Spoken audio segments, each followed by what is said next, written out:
evening, everybody. It is Saturday, February 17th, and you know what that means. It is time for the High Risk Wrestling Podcast. I am your host, and I don't have any herpes that needs to be slapped off of my lips.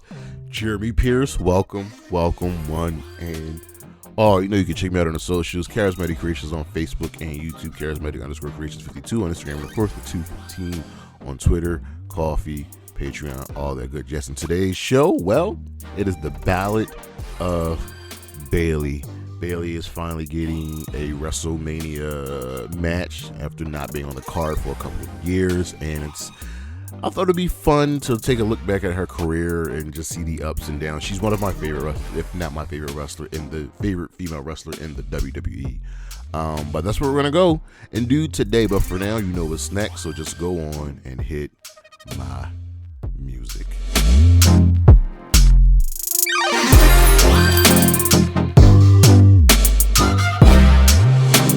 Since our focus today is on Bayley, you know what this episode is probably going to be about. It is the 5 best matches of Bayley's career, and you're going to notice one constant throughout all of these matches. So we're starting with Survivor Series 2023 War Games. So this was Damage Control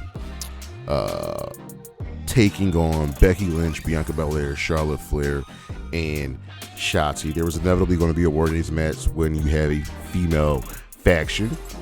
It just works out that way. Unlike where we're in NXT, it was for the women, a lot of singles feuds coming together for the War Games match. But Asuka and Kairi Sane had just joined Damage Control, and they were a force to be reckoned with, but they were going up against Becky Lynch, Bianca Belair, Charlotte Flair, and Shotzi, and the 3 of the women on the other side, Becky, Bianca, and Charlotte, are multiple-time women's champions who had always been given kind of a really, really big push, so it only made sense to the WWE that Damage Control would lose this match. But it was a very good match. Once again, Io did her famous trash can spot of jumping off the cage with the trash can on her head. This match was built on short notice, but it was really, really good. It was fun, and I feel like they could definitely top themselves one more time. Number 4, Bayley versus Charlotte Flair for the Raw Women's Championship on Monday Night Raw. This was inevitably a good match because you have Charlotte, you have Bayley, but funny thing is these two haven't faced each other a lot, but this was the coronation of Bayley's, really first time with the main roster winning the Raw Women's Championship. It was a really, really good match, hampered a little bit by the Dana Brooke and Sasha Banks shenanigans, but ultimately in the end it did not disappoint, and Bayley won. Number 3, Bayley versus Sasha Banks, Hell in a Cell match at Hell in a Cell 2020. What more is there to say about Bayley and Sasha Banks? These 2 women just get it. They know each other so well. I inevitably chose this match over their SmackDown match, which took place during the pandemic, but this was just a really, really good Hell in a Cell match. These 2 women went all out because they know each other so well. This was built off of years and years and years of feuding with each other, being partners, being enemies, being rivals, being friends. It was just good. They know how to make magic together. And with that being said, number 2 is NXT TakeOver Respect, Bayley versus Sasha Banks in a 30-minute Iron Man match for the NXT Women's Championship. Now, this is the second match of their storied rivalry in NXT, and this match was just good. It was just good. Everything about this match just worked. It made sense. These 2 would inevitably almost top themselves from their previous match, but it showed that once again the women know how to get down with the get down. And even though it suffered a little bit from the padding in the middle, this was still ultimately a great match. And of course, number one, Sasha Banks versus Bayley, NXT TakeOver Brooklyn, where Bayley finally defeated Sasha Banks for the NXT Women's Championship. What more is there to say about this match? I'm not being hyperbolic when I say this. This is the most important match in the WWE in over the last 10 to 15 years. It's that important. This match did not main event. That was headlined by, I believe, Kevin Owens versus Finn Balor, but these two did everything beautiful, and it had the crowd on the palm. It just worked, from Sasha going at Izzy, from Bayley pulling out all the stops, hitting that reverse round of the top rope, followed by the Bayley to belly, and just, it was a crowning moment for the Four Horsewomen, and it showed you that women's wrestling finally had truly arrived in the WWE.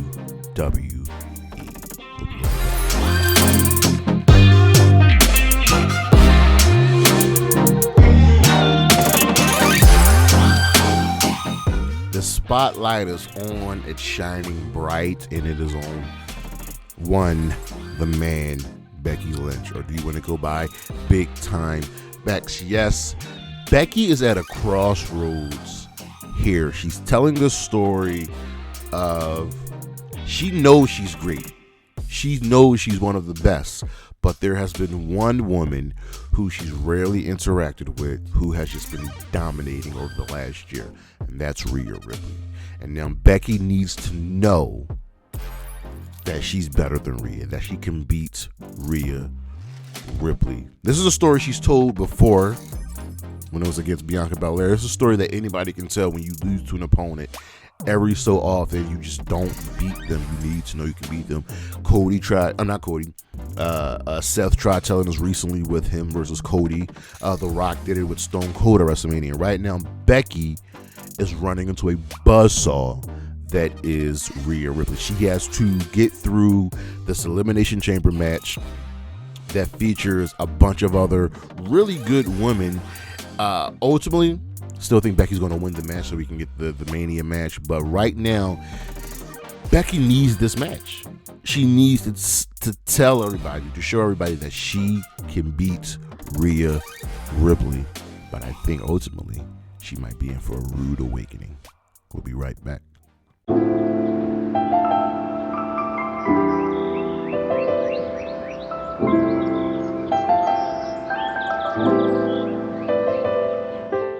The hugger, the role model. Of course, we are talking about Bayley. Bayley is an unsung hero of the WWE. She is reliable. She is here time and again. She's just good. But there have been some ups and downs for her career. So let's talk about it. Let's take a look at Bayley, because today is about the Ballad of Bayley. Now, she is one of my favorite wrestlers. She is probably my favorite women's wrestler in the WWE right now. Her, followed by Rhea, Kyrie, Asuka, and Io. And Bayley's unique. So where do we start? We start with her NXT career. She started out actually as a luchador. Most people don't know this. She actually wore a mask, and then things changed, and she ended up becoming Bayley, the hugger, the role model. she had this gimmick. It was like the ultimate baby face, and it worked very, very well in NXT. There are a lot of things to get upset about today, and that's fine. One of the things you can always be upset about is Bayley never having the true face run that she deserved on the main roster.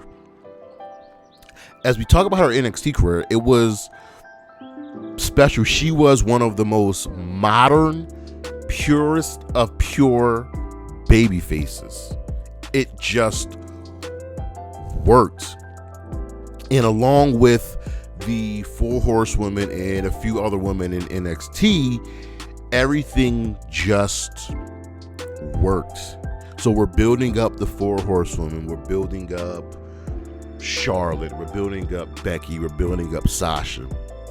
And you have to get credit where credit is due. That even though Bayley has pretty much played second fiddle to the 3 other women, except for NXT, because her and Sasha Banks put on clinic after clinic, told story after story, and it just worked. So she's building up on this hugger gimmick where she's the baby face, and she's got the wacky, wavy, inflatable two-man and side ponytail. She's got, the Macho Man colors, and it's clicking. But then there is her polar opposite, the boss, Sasha Banks. You know what it's hitting for. And there was something special about these 2 women when they came together. When you have opposites like Bayley, like Sasha, usually good things happen. So after Bayley finished feuding with Emma and had to go over Charlotte and deal with Dana Brooke, she was starting on the verge of her NXT championship run, right? And we get Bayley defeating Becky to become the number 1 contender. At TakeOver Brooklyn, Bayley defeated Sasha Banks in a beautiful, beautiful match. And that was the culmination of, okay, women's wrestling has finally arrived in the WWE. They then had a rematch at the main event of the next TakeOver. It was TakeOver Respect, and this was a 30-minute women's Iron Man match. And again, they made magic. And it just works. But while all of this was going on, Bayley defending the championship, fighting off Alexa Bliss and Eva Marie and Nia Jackson, Carmella, there was someone else who was running roughshod through the NXT Women's Division, and that was Asuka. And nobody was ready for Asuka. So when Bayley and Asuka finally fought, Asuka defeated her. And that's okay. That's okay. The crazy thing is, I actually don't think Bayley and Asuka ever really feuded on the main roster. They've really been kept apart. So, Bayley's run in NXT was just perfect. It was the first time you saw that Bayley was truly a star. She then arrives on the main roster in 2016 and immediately goes after the Raw Women's Championship. And there was just something that didn't click. Her side ponytail fangirl gimmick never really translated well on the main roster, even though she won multiple singles championships and women's tag team titles and the Money to Bank briefcase. The hugger gimmick never really worked. Now, mind you, Bayley as the hugger was, in all honesty, the biggest star of the women's revolution, biggest star of the women's evolution, over Sasha, over Charlotte, over Bayley, over Asuka, over Alexa Bliss. Or not over Bayley, over Becky Lynch. The hugger gimmick worked in NXT, and for some reason it did not work on the main roster. You can attribute that to maybe this notion and idea the WWE has that the fan base of the main roster doesn't really watch NXT, which is not really true anymore, because we see a lot of cross promotion between the brands now. But there are times where a gimmick doesn't really translate to the main roster. So the ultimate babyface run of Bayley on the main roster the first time around didn't work. But then something changed. Something clicked. Main roster Bayley, the babyface, was more of a sidekick than a superhero. But then her heel turn came.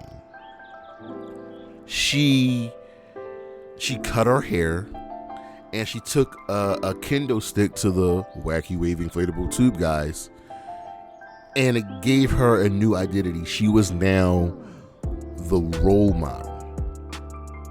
And I'm gonna say it here and now. The pandemic helped Bayley's career.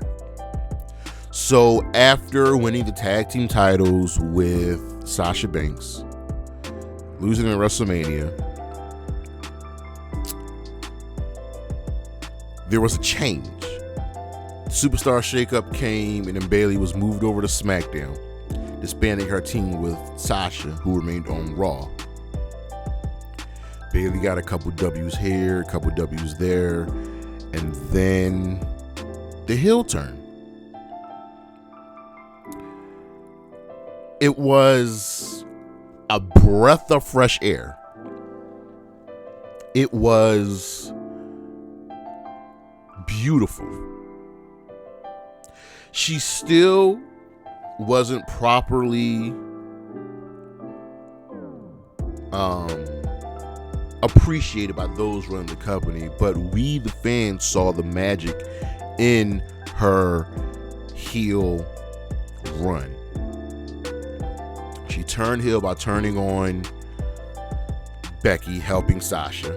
She destroyed her Bayley buddies, and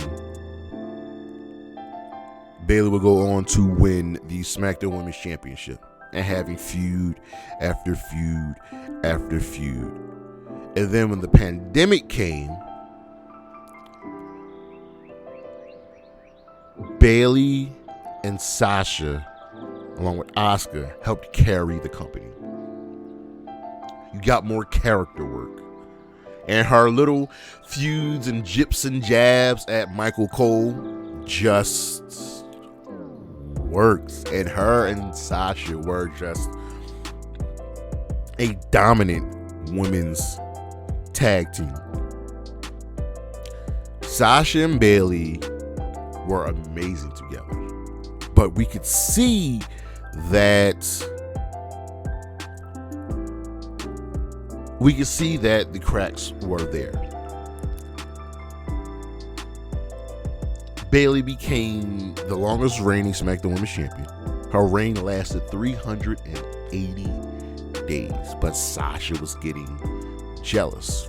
They had their amazing Hell in a Cell match, and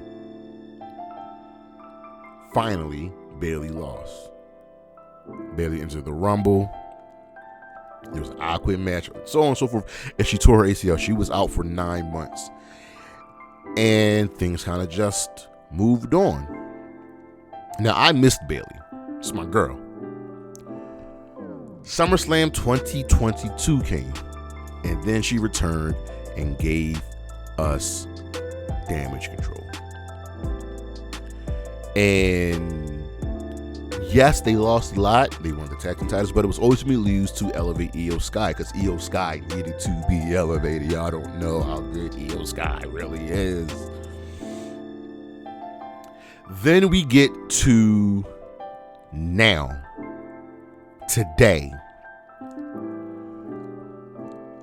You would think out of all of this, Bayley doesn't have anything at WrestleMania, right? But here's the thing. WrestleMania 33. What happened on WrestleMania 33? Bayley was the Raw Women's Champion. And guess what she did? She went into WrestleMania champion. She left WrestleMania champion. She defended the title in a fatal 4-way elimination match against Charlotte, Nia, and Sasha. Bayley won.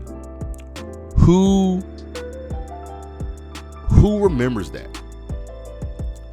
WrestleMania 34, she competed in, I believe it was the Women's Battle Royal.